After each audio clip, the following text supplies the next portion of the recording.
Hello everyone, how are you doing? I hope everybody is doing well. मुद्दतों बाद चाय में मीठा कम लगा।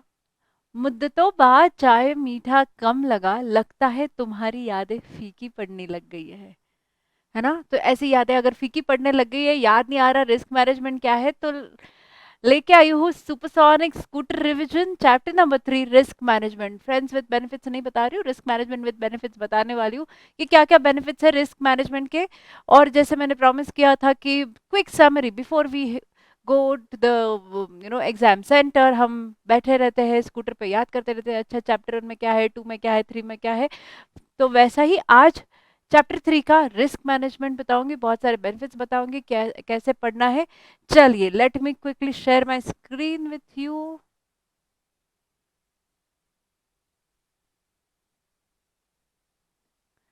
है ना?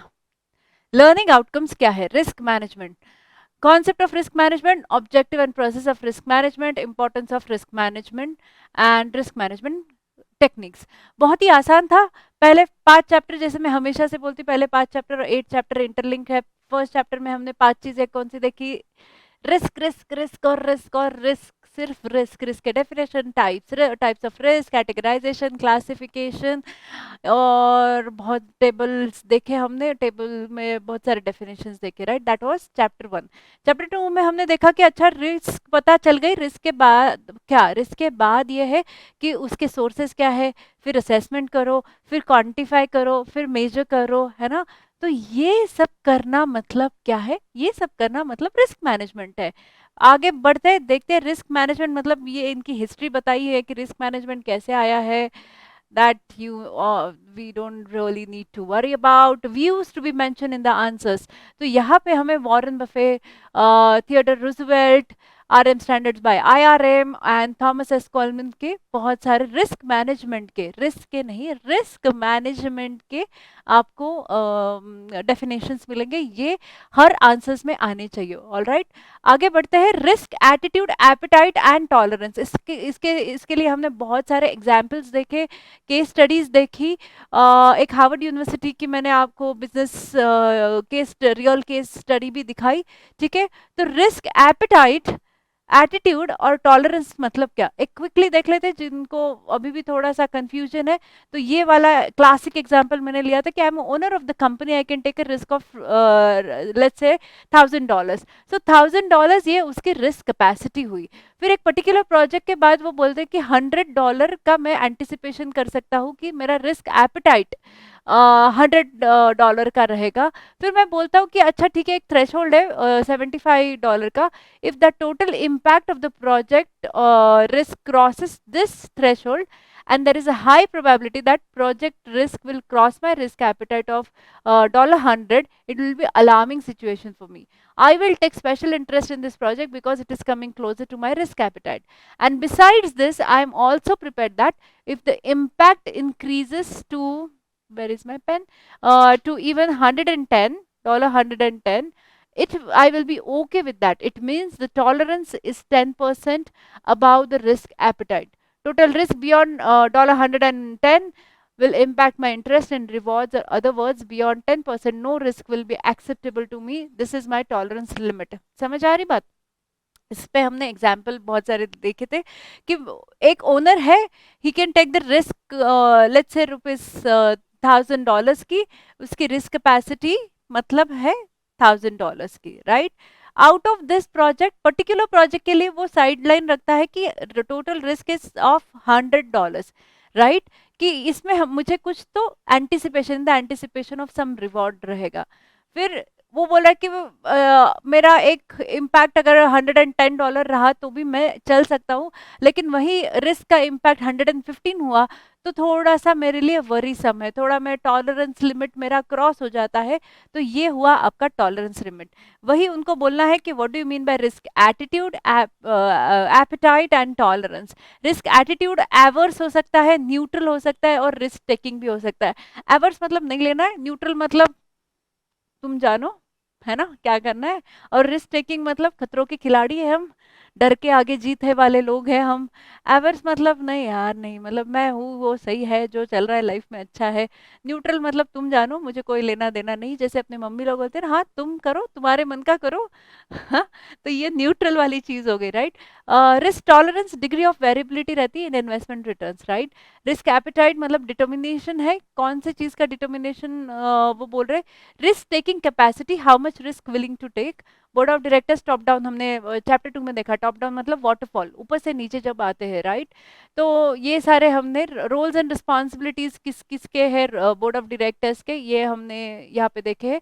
वहां पे हमने रिस्क मैनेजर और रिस्क मैनेजमेंट के रोल्स एंड रिस्पॉन्सिबिलिटी देखे थे, राइट, चैप्टर 1 में, सॉरी चैप्टर 2 में। और ये चैप्टर 3 में हम देखेंगे कि roles and responsibility of board of directors. Board of directors के रोल्स एंड रिस्पॉन्सिबिलिटी क्या है, तो develop and implement, review the process of what, ये सब आरएम का चल रहा है, okay. Risk management, risk management मतलब आपको याद है वो दो वर्ड्स मैंने बोले थे, down size the impact, and एक क्या बोला था, प्रोबेबिलिटी उसका कम करना है, ये probability would come first and then down size the impact, right. इसको बोलते हैं रिस्क मैनेजमेंट। तो रिस्क मैनेजमेंट की ये रिस्पॉन्सिबिलिटी क्या है, रिस्क मैनेजमेंट की रिस्पॉन्सिबिलिटी है कि develop and implement the process, review the process, define the process, मतलब रिस्क की ये बोल रहे हैं कि रिस्क की फिलॉसफी क्या है, उसके एपिटाइट क्या है, उसकी टॉलरेंस लिमिट क्या है, ये सब उनको डिफाइन करना पड़ेगा। रिस्क रिपोर्टिंग रहती है, कौन सी reporting, strategic risk, operation, compliance and reporting risk.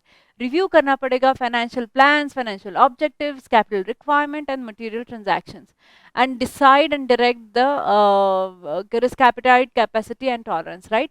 तो ये हमारे बोर्ड ऑफ डायरेक्टर्स के रोल्स एंड रिस्पॉन्सिबिलिटी हुए। 1.3 पे दिया है risk appetite, principles and approach. 2 में दिखा है objective and process of risk management. Risk management क्यों करना है ना। सो बिजनेस ऑब्जेक्टिव, ये बहुत ही इंपॉर्टेंट, मैंने आपको एक एग्जांपल के थ्रू बताया था कि business objective and risk management objectives should go hand in hand. मैंने आपको एक एग्जांपल भी बताया था, याद है आपको, कि जैसे हमें कितने सारे एम्प्लॉयज़ का थम इम्प्रेशंस लेके उनको समझना था कि कितने बार वो वर्क स्टेशंस पे है या नहीं है, फिर कोरोना लग गया तो फिर कैसे पता चलेगा, राइट। तो जैसे आपकी बिजनेस ऑब्जेक्टिव्स चेंज हो जाती है, रिस्क मैनेजमेंट ऑब्जेक्टिव्स भी चेंज हो जाती है, तो ये हैंड इन हैंड जाते हैं, right. So that is business objective plus risk management objective, they should go hand in hand. और कॉमन रिस्क मैनेजमेंट ऑब्जेक्टिव हमने देखे हैं। आगे बढ़ते हैं, तो रिस्क मैनेजमेंट साइकिल क्या होता है। सेम साइकिल जैसे अपना रिस्क का साइकिल रहता है कि अंडरस्टैंड करो what do you mean by risk, इसके पहले तो वो समझ लो, समझने के बाद उसके सोर्सेस, फिर उसका असेसमेंट, फिर उसका क्वांटिफिकेशन एंड उसका इम्पैक्ट एंड उसके कंट्रोल। सेम चीजें यहीं पे है कि identify the risk management, then assess करो, डेवलप करो risk management plan, then implement the actions and reevaluate the risk. फिर उसके बाद कितना रिस्क बचता है, आपको याद है, कंट्रोल कंट्रोल स्कोर या फिर स्कोर कार्ड, इनहेरेंट रिस्क थी, फिर आपने उसके अंदर मेजर्स रखे, मेजर्स रखने के बाद जो बचता है उसको बोलते हैं हम रेसिडुअल रिस्क, राइट। तो वो रेसिडुअल रिस्क के ऊपर हमें काम करना है। तो मतलब क्या हुआ, इनहेरेंट रिस्क अगर $100 की थी और residual risk after putting so many controls checks in between, तो वो रेसिडुअल रिस्क हो गई अराउंड $50-60, राइट। तो that will be your risk to be look after like going forward. तो रीएवैल्यूएट द रिस्क करना है, राइट। तो ये कौन से इसमें करने हैं, इन्होंने बोला है कि बिजनेस फंक्शन में करो, असेट्स में करो, वल्नरेबिलिटीज, थ्रेड्स, वो तो अपने प्यारे वर्ड्स है ही 7-8, राइट। एंड ये process categories into 3 primary functions है। फर्स्ट फंक्शन है आपका आइडेंटिफिकेशन, दूसरा है असेसमेंट एंड तीसरा है मिटिगेशन। सेम चीजें है कि हमें ये जैसे हमने रिस्क में देखा है, वैसे ही रिस्क मैनेजमेंट करते वक्त भी आइडेंटिफाई करो, असेसमेंट करो एंड मिटिगेशन करिए, ठीक है। फिर आता है ISO 31000 का, इंटरनेशनल ऑर्गेनाइजेशन फॉर स्टैंडर्डाइजेशन। हमने देखा कि स्टेप्स क्या क्या है, वही स्टेप्स है, जैसे बोलते यहाँ से खाओ वहीं से खाओ, एक ही चीज है, एक ही बात बता रहे। देखो, identify, planning for reminder, mapping करो, define the framework, develop an analysis, mitigation करना है, right. So that is ISO। Step by step process of risk management, identify again one thing again and again, identify, analyze, evaluate, मतलब treat करो, it happens, how to do that. ये actions बहुत ज्यादा important है।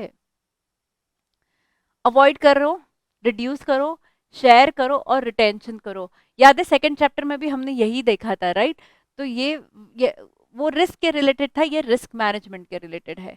And monitor और review, right? फिर आगे बढ़ते हैं रिस्क मैनेजमेंट की चेकलिस्ट। इसमें 6 चीजें दी हुई है उन्होंने: risk architecture, risk strategy, risk protocols and arrangements of place of mandatory reporting risk, right? तो ये हमने देखना है कि कैसे हम आगे इसका रिस्क मैनेजमेंट का जो भी हमें चेकलिस्ट है, वो चेकलिस्ट कैसे बनता है वो हमें देखना है। मैंने आपको एक चेकलिस्ट भी दिखाई थी शायद, यस, कि ये ऐसे risk audit and prioritisation of identification रहता है। तो ये ऐसे चेकलिस्ट बनती है। रिस्क रिव्यू होता है, प्रोबेबिलिटी होती है, रिस्क रेटिंग होती है, एक्शन रिक्वायर्ड होता है और रिस्पॉन्सिबिलिटी होती है, राइट?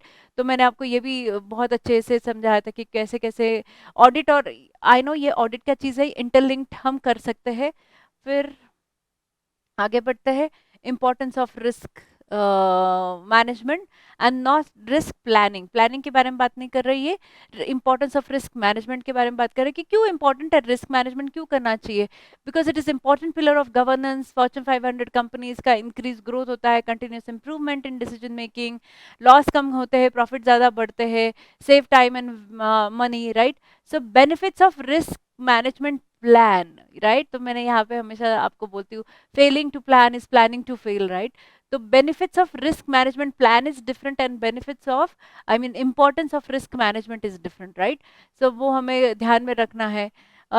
इससे फायदा किस किस को होगा? इससे फायदा होगा अपने बोर्ड ऑफ डायरेक्टर्स को। कैसे? आगे देखते हैं कि एम्पावर द बोर्ड।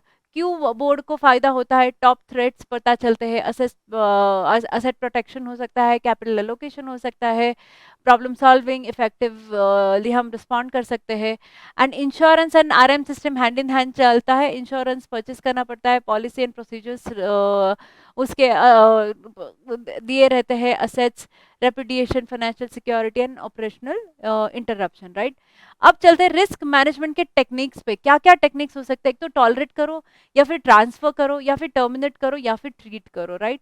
तो इसके भी हमने एग्जाम्पल्स देखे थे कि कैसे एग्जाम्पल्स है। टॉलरेट करना मतलब क्या करना, ट्रांसफर करना मतलब क्या करना। तो ये नॉन स्ट्रक्चरल टेक्निक्स भी हमने देखे थे कि ये सॉलिड वेस्ट मैनेजमेंट का हमने देखा था, या फ्लड का अगर आया तो वो हमने देखा था, राइट? तो ये एग्जाम्पल्स हमने देखे कि टॉलरेट करना मतलब कैसे करना, ट्रांसफर करना मतलब क्या करना, टर्मिनेट करना मतलब क्या करना, राइट? आगे बढ़ते हैं, हमें टेक्निक्स क्या क्या है: questionnaire, flow charts, control check, risk event map, score cards, capital budget, VaR model and heat maps, right? So that's that. And फिर आगे बढ़ते हैं ये केस स्टडीज के बारे में। तो ये केस स्टडीज हमने देखे हैं, कौन से केस स्टडीज है कि ये केस स्टडी है कि एक बैंक्रप्सी का कैसे करे, एक जेपी मॉर्गन का केस स्टडी हमने देखा, एक बार्कलेस का केस स्टडी हमने देखा। Then we have seen carrier team one case study हमने देखा, the naval sea system command NAVSEA, right? तो उसके उसके अराउंड ये सारे क्या बोलते केस स्टडीज में इन्वॉल्वमेंट दिया हुआ है, right? Integration into organisation culture, retrospect process maturity, ये सारा बहुत बड़ा सा वो केस स्टडी मैंने नटशेल में आपको सिखाया था, right? So all in all ये बहुत छोटा सा था as compared to chapter 1 and chapter 2। क्या है? कुछ नहीं है। रिस्क मैनेजमेंट मतलब क्या है उनको बताना है। यहाँ पे अपनी ये तैयार है। तो रिस्क मैनेजमेंट मतलब क्या है उनको बताना है। रिस्क मैनेजमेंट मतलब क्या है? Down size the impact, probability कम कीजिए। और वो प्रोबेबिलिटी कम करने के तौर तरीके कौन से हैं, टेक्निक्स क्या है, मतलब क्या है, प्रोसेस क्या है, risk attitude, appetite and tolerance क्या है। इस पे मार्क माई वर्ड्स, इस पे सवाल आता है, आएगा every time, because it is quite confusing. आपको बताएंगे इज इट रिस्क एटीट्यूड और इज इट रिस्क एपेटाइट और टॉलरेंस। ये आपके एमसीक्यू के लिए भी इंपॉर्टेंट है, ये आपके केस स्टडीज के लिए भी इंपॉर्टेंट है, राइट? तो ये सारे principle and approach of risk appetite या फिर टॉलरेंस और एटीट्यूड के रिलेटेड केस स्टडी दिया जाएगा और आपको उसमें सॉल्व करना पड़ेगा।